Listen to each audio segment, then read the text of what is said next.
Faster than a speeding bullet. More powerful than a locomotive. Able to leap tall buildings at a single bound.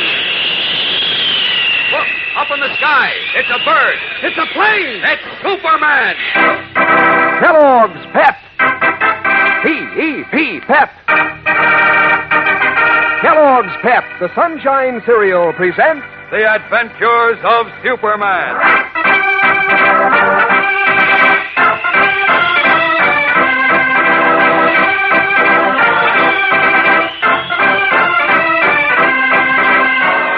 Today, the accident on the Unity House baseball field has far-reaching consequences as Chuck Riggs, under instructions from his uncle, attends a strange and secret meeting.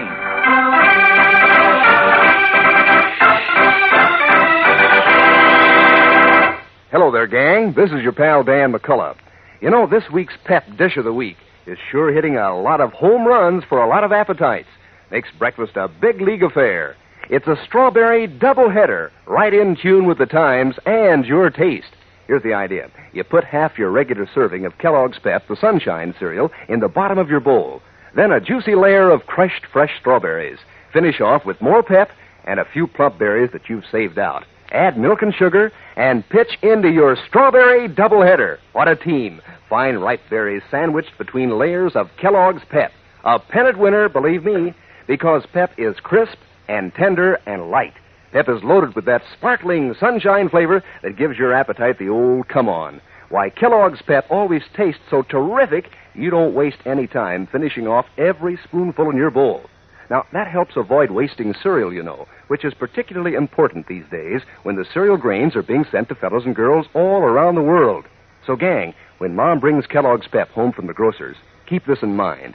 It's easy, and it's important nowadays to eat all your Pep. Don't waste it. And now, the adventures of Superman. Bad feeling between two boys on the Unity House baseball team has resulted in a threat of serious trouble for manager Jimmy Olsen and young Tommy Lee. Jealous because Tommy had supplanted him as number one pitcher, a boy named Chuck Riggs heckled him in batting practice, and when crowding the plate, was accidentally struck in the head. That evening, Chuck told his Uncle Matt what had happened, and was surprised to hear his uncle insist that Tommy had beamed him deliberately. Playing on the boy's bitterness, Matt Riggs coached him in what he was to say at a certain secret meeting that night. And as we continue now, Matt is driving his nephew high into the dark, wooded hills above Metropolis. Listen. Look, where are we going, Uncle Matt? I told you, to a secret meeting. What kind of a meeting? You'll find out when we get there. But remember, you're not to breathe a word of what you see or hear to anyone. Not to anyone, do you understand? Yeah, sure, but what's all right, now don't ask any more questions. This is important to me, so remember, Chuck. That boy, Tommy Lee, deliberately beamed you today. He wanted to kill you. Gee, I don't know, Uncle Matt. It might have been an accident. You know, I was crowding the plate. Would you get that stuff out of your head? It wasn't an accident. He did it on purpose. He was afraid you'd win back your position on the team, so he wanted to get you out of the way, don't you see? I really think he did. I know he did. Now, remember what I told you. Answer all my questions correctly, and we'll fix him plenty good. Carefully drilling his nephew to make him believe the false version of the baseball accident, Matt Riggs drives to the top of a hill, then turns down a rutted, weed-grown road which winds between the trees. Suddenly, they come into an opening, and as the car stops, Chuck gasps at the strange scene before him. In a glade, casting weird shadows over the nearby hills and lighting the sky above, burns a huge wooden cross. Before it kneel 100 men clothed in long robes. Pointed hoods, slit only at the eyes, cover their heads and faces, and a low guttural chant issues harshly from their hidden lips, sending an uneasy chill through Chuck's blood. While the boy looks about him at the fearsome sight, Matt Riggs dons a robe and hood on which a pale blue scorpion is embroidered. Then, followed by Chuck, he approaches the kneeling hooded band, a strangely barbaric company in the dancing light of the flaming cross. Gosh, who are all these guys, Uncle Matt? And why are you wearing the sheets and hoods? We're the clan of the Fiery Cross, Chuck. The clan of the Fiery Cross? Right. We're a great secret society pledged to purify America. America for 100% Americans only. One race, one religion, one color. I don't get it. America's got all kinds of religions and colors. When we get through, there'll only be one. Only one? But the Constitution says all Americans have the same rights and privileges. Constitution. We'll change that. Now be quiet. Be quiet until I call on you. Attention, brothers. All hail the Grand Scorpion. Brothers, in the clan of the Fiery Cross, supreme authority vested by me as Grand Scorpion, I hereby call this secret session open.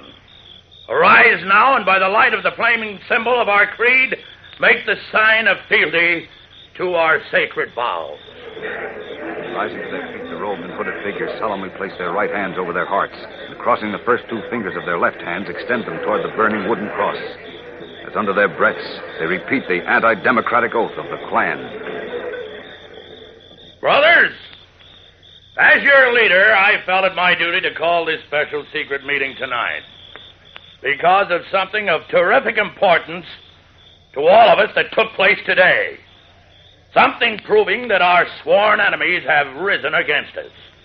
That they have already struck the first blow and are preparing to strike more blows at real Americans through our children. Here beside me stands a fatherless American boy who is today the first victim of our sworn enemies. Today an attempt was made by vermin, filthy scum, who have moved into our community on the life of this American boy. Now wait, brothers, wait and listen. I want you to hear this terrible story from this unfortunate young victim's own lips. Okay, Chick. Now you tell him the story, and tell it just the way I told you to. Make no mistakes, you understand? Well, I used to be the pitcher on the Unity House baseball team, and I was fired from that position when a new guy joined up. Yeah. And tell us about this boy, Chuck. Is he like us Americans? No, sir. Could he ever be like us Americans? No, sir. Are his family Americans? Well, they're citizens, but... Yeah, answer the question. Are they good 100% Americans? No, sir. No. Now go on with your story. What happened today? Well, we had team practice today, and I was up at bat. This kid was pitching, and he deliberately threw a fast ball and beamed me. Tell us how you know this attempt to kill you with a pitched ball was deliberate, Chuck. Well, he said he'd get me because he wanted to make sure he'd keep the pitching spot, And what else? And because when he won the boys' league championship game, why, it'd give his kind of people a sort of weapon to use against American folks like us. Good work, Chuck. It did swell. Well, did you hear that, brothers in the Klan? That young whelp who is not a true American, who can never be a true American, tried to kill this fatherless American boy. And why? Because he has been schooled by his kind and their foreign sympathizers to strike against our plan for a pure, clean America. An American free from mixed races, mixed colors, and mixed religions. Are we going to stand idly by and see this scum weasel their way into our neighborhoods and our jobs? Are we going to stand by and watch their striking at our children and yours and mine? No, indeed. We strike back, and the time is now. So get set for action. The fiery cross burns tonight.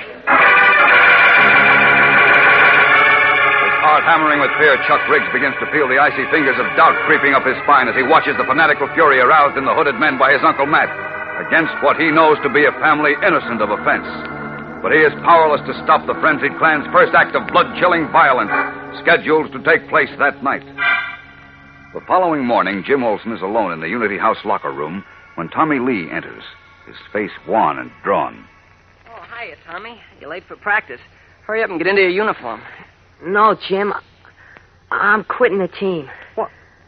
Oh, now look, Tommy. You can't do this to us.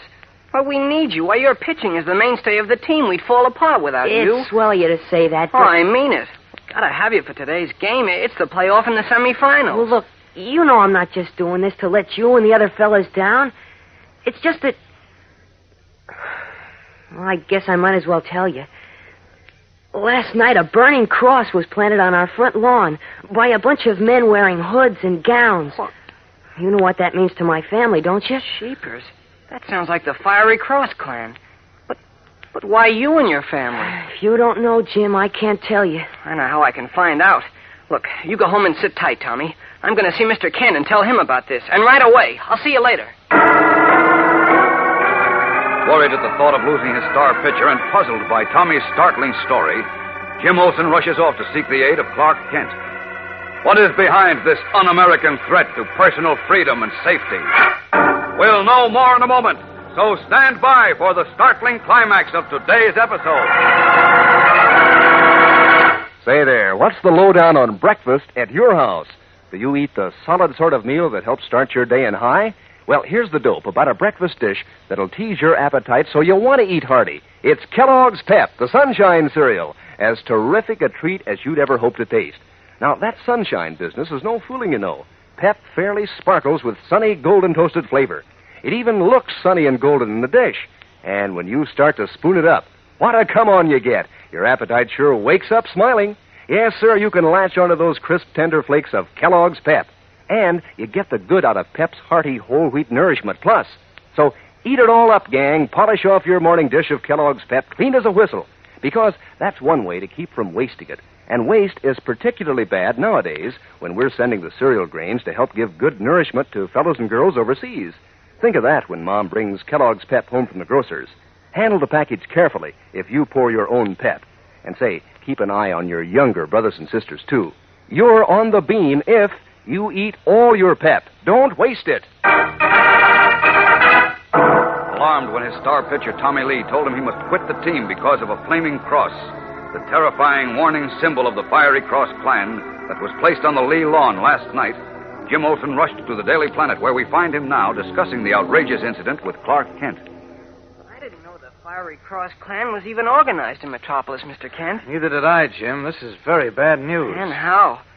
Another thing that gets me is why they're picking on Tommy Lee and his family. Who are the Lees, Jim? Would I know them? I don't know, but I think you'd know about Tommy's father. Huh? He's the man who was just appointed city bacteriologist. Oh, he is, eh? Uh-huh. Do you know him? No, I don't, but I know now at least one reason why they've been singled out by that hooded mob. You do? Mm-hmm. I also know that they're in danger, Jim. Very great danger. Well, why? What did they do to... Oh, it isn't what they've done, it's what they are. Do you know where they live? Sure, but gee whiz, Mr. Kent, why... Come on. I'll answer your questions on the way, Jim. We've got to put a stop to this sort of thing before it goes any further. But before we do anything, we're going to have a talk with Tommy Lee. Let's go. Unaware that he, too, has been marked for the future vengeance of the hooded band by its leader, Matt Riggs, Jim Olsen hurries out after Clark Kent, still puzzled by the reason for the un-American attack on Tommy Lee's family.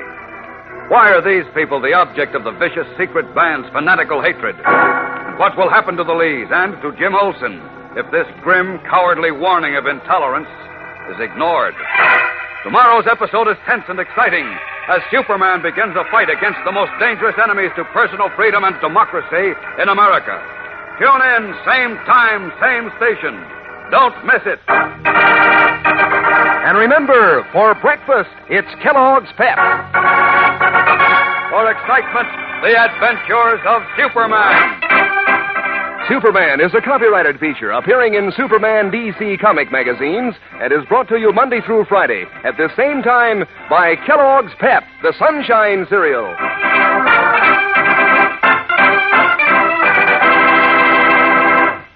Say, kids, if you're training your dog, try rewarding him for good behavior with Kellogg's Grow Pup. There's the dog food that makes a hit with dogs right from the word go. Gives them swell, meaty flavor. And gives them 3 different kinds to pick from. Grow Pup Ribbon, Grow Pup Meal, and Grow Pup Pellets. All full of what it takes to help keep a dog right on the beam, to help build strong bones and teeth and muscles. That's why lots of champs feed on Grow Pup. So ask Mother to get Kellogg's Grow Pup for your dog today. And be sure to be with us tomorrow for the thrilling adventures of Superman. This is the Mutual Broadcasting System.